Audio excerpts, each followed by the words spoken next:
Totoo ba nakakampi kayo ng CPP-NPA? Bakit issue yun? Kahapon meron din akong nabasa sa comment section. Totoo po ba nakakampi kayo ng CPP-NPA? Yorme.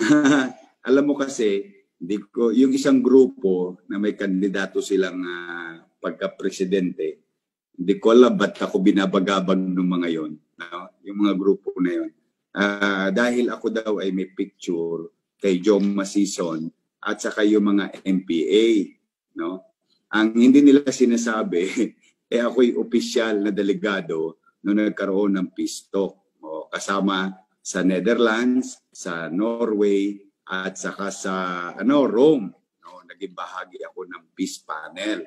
Ako'y observer, no? Officially by Philippine government and Norwegian government. So ang ginagawa nila, siyempre, wala naman, ewan ko, may iba po ba sila makikita sa akin. So, ginagawa nila, ako daw ay kaisko. Gusto ko, I'll tell you straight, I don't like communism. I don't like it. Ang paniwala ko, isang bansa, isang bandila. At ang bandilang sinumpaan ko ay bandilang Pilipinas. Ngayon, yung mga Tolonges na yon, no, yung dati nga, yung amo nga nila, kasama pa ng MPA, kasama pa doon sa bundok, nakikipag-usap, di ba? Sa akin lamang. Pero okay lang yan na mamali. Don't worry. I am no communist. No? I am no MPA. And I will never be. And I was never. Because I believe in this country and I believe in democracy. I believe in equal opportunity.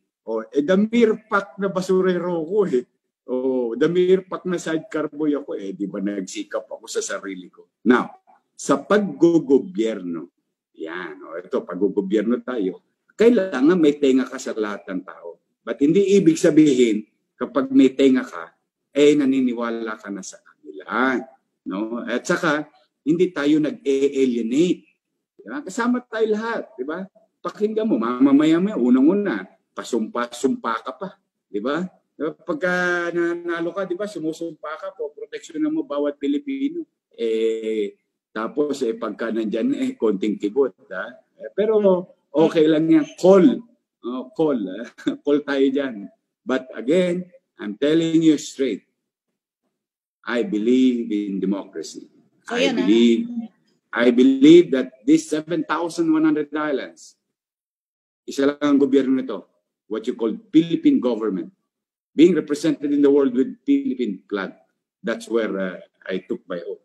Yan ang sigurado ako dyan. 100%. Saksi si Jesus. Ayan, saksi si Jesus. I hope yun na yung final word on